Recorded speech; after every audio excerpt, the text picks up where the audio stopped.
This is an old Bronco dash. You can see we've marked it for where the steering wheel goes, the speedometer. All these holes were for light switches and knobs for the heater, the radio, the ashtray, a vent grill, and a glove box.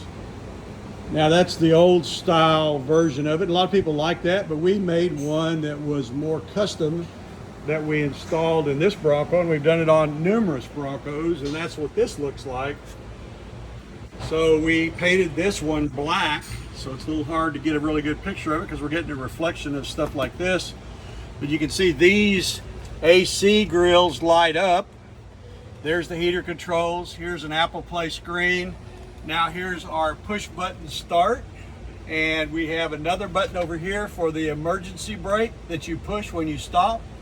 And the two holes up here will be for the wipers and the headlights. Then over here is a brand new instrument cluster, and then the big holes for the steering columns, steering wheel.